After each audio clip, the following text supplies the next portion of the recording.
What's up, everyone? Welcome to This Day in Philly Sports History for January 3rd, 2025. I'm your host, Jim Montgomery. Welcome to a feel-good Friday. We made it through the little short sprint here, post-holiday, heading into the weekend. Let's enjoy it. Back to the grind, the full grind on Monday. But we made it. We made it. Some quick housekeeping notes before we get into today's episode. Completely forgot to go over Wednesday's question of the day yesterday. On New Year's Day, I asked you which Philadelphia star has the most pressure on him in 2025. Surprisingly, maybe not surprisingly, I guess, 44% of you said Bryce Harper has the most pressure. And with the way the Mets got better, the Braves will be better. I don't necessarily think that's a bad choice either. But thank you, as always, for participating in the question of the day. We'll go over yesterday's later in the show and have a new one for today. Be sure to follow me on social media, Jimbo_Mont on Twitter and TikTok, at Philly Jimbo on Instagram. Subscribe to the YouTube channel, Jimbo_Mont, and continue to spread the word. Lots of good things. I have some new things I'm going to be trying out with the presentation. Going to try to start recording the podcast on my iPhone. This video on my laptop is just terrible. So we'll see what happens. But I got to play around with that hopefully this weekend in the snow. But Sixers lost yesterday badly out in Golden State, 139-105. They played zero defense. Steph Curry absolutely lit them up. They didn't really have much energy. Obviously, I did not stay up to watch the game, but just watching replays, they looked lethargic throughout the entire game. And you have this. This is why I hate the West Coast. These West Coast trips, especially over the holiday, because this is the one both the Flyers and the Sixers are out west due to Disney on Ice. But they just zero energy. Joe played well, 28-14. Tried to will them back into it, but nobody else really did much.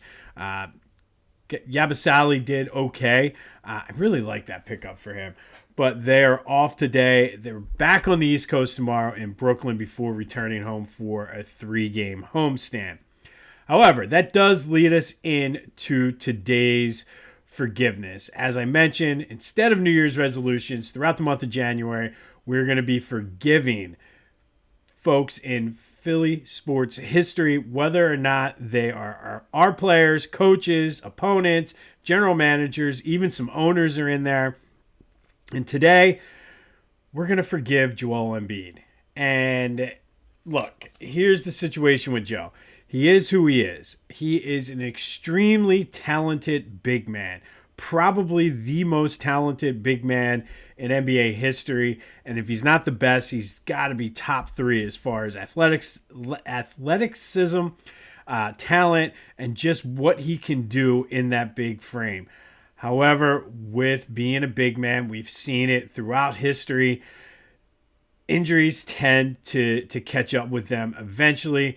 And for Joe, a lot of the injuries have been bad luck. The freak injuries, I've talked a lot about this. The elbows to the face, not knowing how to fall early. I think a lot of people forget that prior to coming over to play at Kansas, he'd only been playing basketball for a year or two. Like, very, very raw talent. So he had to learn all that stuff as he was growing, as he was kind of filling out his body. So that played a role early in his career as well. We know he missed the 2 seasons. And it's also not his fault that the team made the decisions that they did around him. Yes, Sam Hinkie hit on the Joel Embiid pick. But for all the trust the process and tanking and everything, he missed on a lot of those picks too. And then you throw in Ben Simmons completely hiding on the court in the big moments in the playoffs. Markelle Fultz forgetting completely how to shoot. The horrible Al Horford experience, not trading away, but I guess it was a sign and trade. So trading away Jimmy Butler, who probably had the best rapport of anybody with Joe, that's not his fault. And I know he kind of, in the playoffs, sometimes doesn't come up big, but he's had nobody around him, really, until Tyrese Maxey last year. And it's just, that's not on him. It is not on him. It goes back to even with Allen Iverson. They claim the people couldn't play with Iverson, and I've heard them say that about Joe. But you got to find the right pieces, and really, like Ben Simmons, the red flags were there.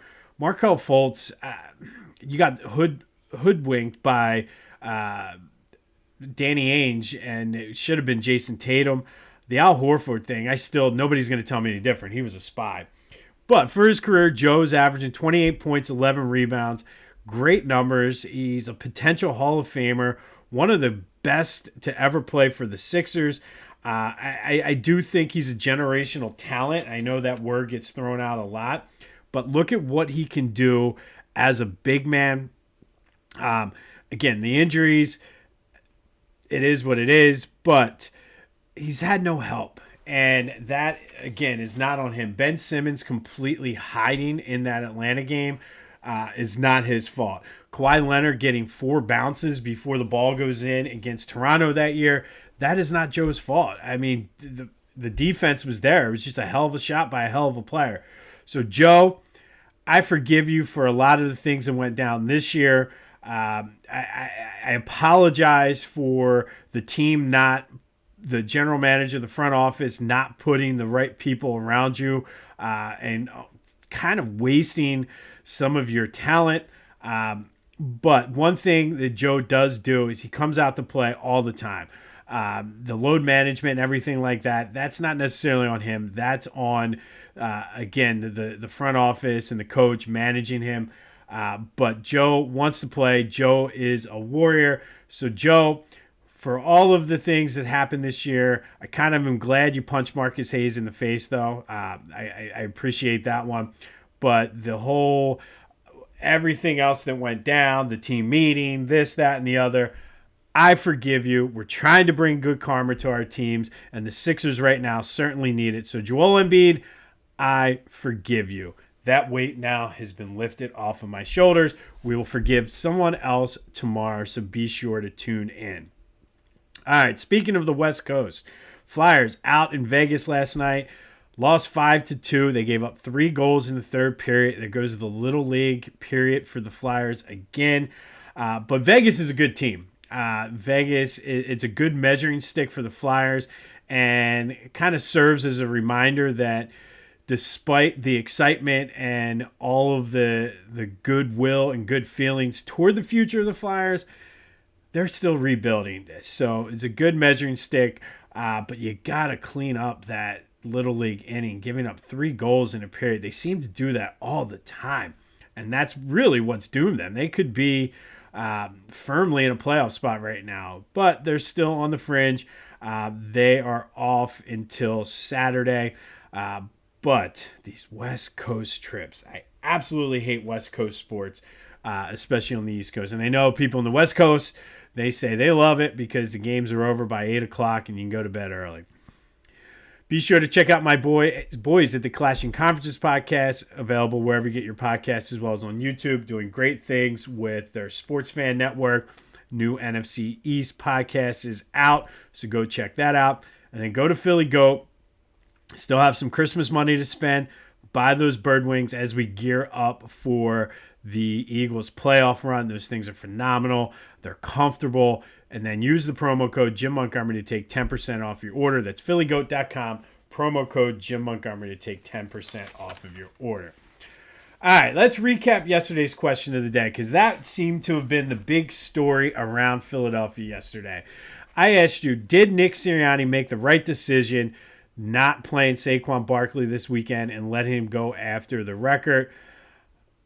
Much closer than I anticipated. 52% of you said it was the right decision, and I agree 100% with that. And look, Philly fans, I need you to listen to me. What are we doing here? Because, again, this record, if it was not in play, no questions asked, the starters would not play. And as great and as cool as it would be for Saquon to get that record, is that what we're hanging our hats on? Well, we have the all-time rushing leader. Yay! Really? Because where I come from, we're trying to win Super Bowls. We're in a division with the Commanders, the Cowboys, the Giants.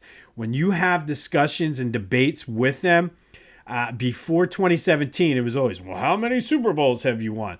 Now that we got the Super Bowl, it's, well, you're the poverty. I heard somebody say, you're the poverty of the NFC East. You only have one Super Bowl. And I want more. I want to get into that conversation. Yes, we still have 2 more before we're caught up with Washington, but that's my main goal. And if Saquon not getting the record is going to get me to the Super Bowl, sign me up. And again, if the record was not in play, these guys would not be playing. I think everybody would be there. Yeah, rest them, take the bye, get ready for either Washington or Green Bay. And truthfully, Saquon plays on Sunday, gets hurt. All of you out there saying, oh, we go for the record, would be the first ones on Nick Sirianni's ass saying, well, why did you play them? That was a stupid decision. You should have rested them. So I know it's a cool thing. I know some of you out there are disappointed, but relax, because I want to get into that championship debate.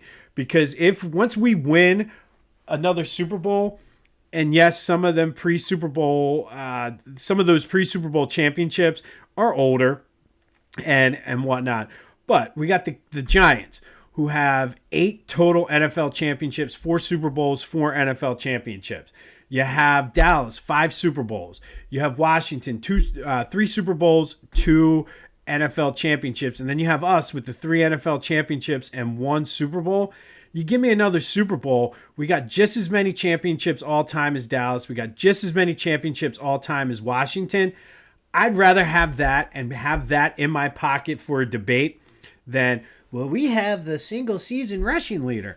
No, because I am going to get laughed off of wherever we are. If we're out at a bar, I'm going to get laughed out of PJ Willihan's if I say, well, we have the all-time. Nobody cares. This isn't baseball.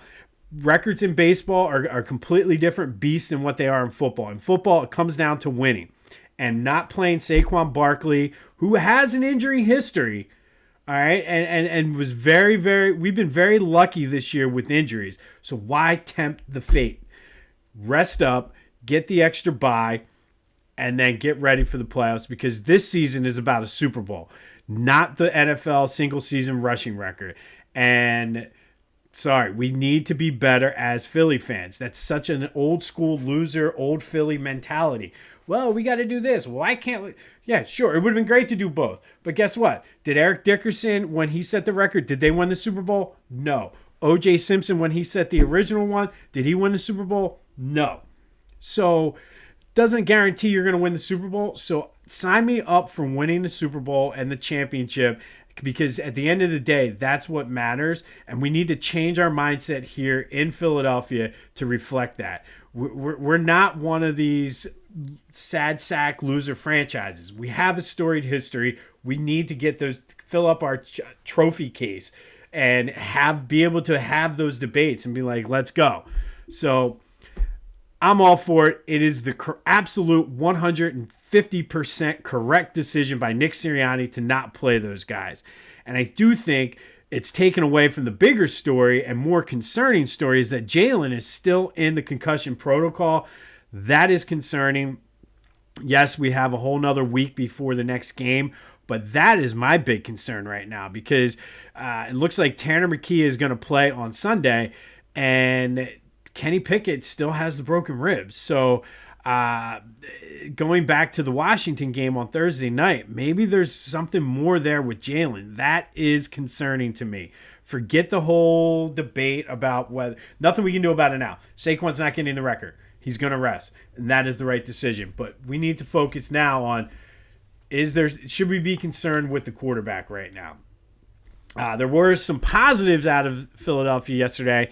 Saquon, Zach Bond, Jalen Carter, Landon Dickerson, Lane Johnson, and Cam Jurgens were all named to the Pro Bowl. Excuse me. Jordan Mailata, probably the most notable snub.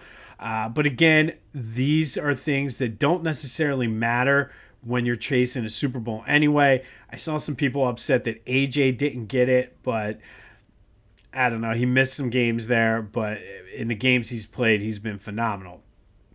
So, a little bit more on the record, too. You can make the argument, I saw this, I forget where. You can make the argument that Saquon Barkley's season this year was better than Eric Dickerson's because Dickerson set that record on 34 more carries than what Saquon has.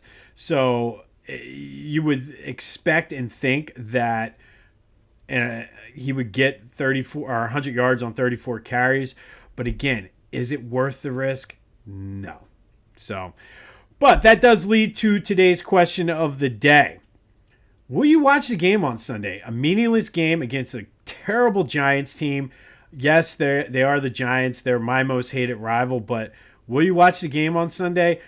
Depending on what happens this weekend, I might be listening to it while I'm taking down Christmas lights. I don't know. If I'm inside, yes, I'll watch it. But what do you think?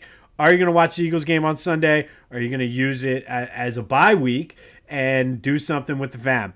267-495-8531. That'll get you into the Back to the Future voice and text line. Get that, anything else Philly sports related off your chest. Full of controversial takes today. I'm sure you got something to say about the Saquon thing. I'm sure you got something to say about me forgiving Joel. But remember, the forgiveness thing is all about bringing that good karma. And I laid out why we should forgive Joe. It's not his fault, man. It's just not his fault. Sirianni made the right decision. Call me or text me on the Back to the Future voice and text line and let me know why I'm wrong. All right, today we have a little bit of a double header. First, we're going to go back to 1973. And happy birthday to the Broad Street Bullies. On this day in 1973, the Flyers beat the Flames 3-1. Fred Shiro credited the team's physicality for the victory down in Atlanta.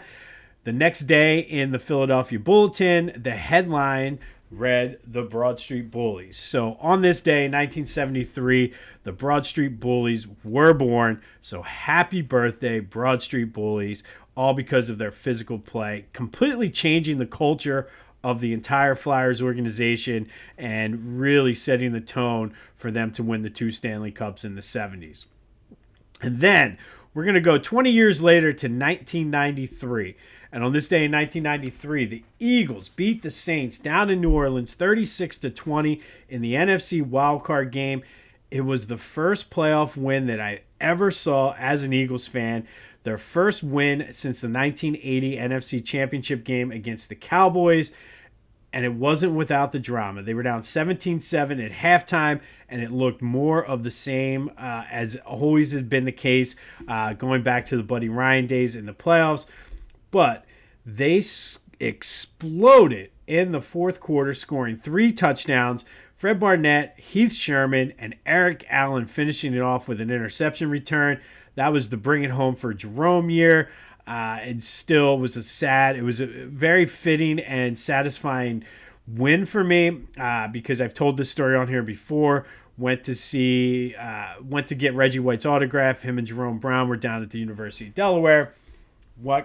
Got Reggie's autograph, went past the stage, stopped to talk to Jerome, and he was excited about this season, having Randall back and the way the defense was going to play. Unfortunately, he had passed away earlier that season. This also was Reggie White's only playoff win as the Eagle, and to me, one of my all-time favorite things that are burned into my memory is when Reggie White tackled Bobby Hebert, got the safety, and he's dancing around doing the safety. It's one of my all-time. It's always going to be etched in my memory.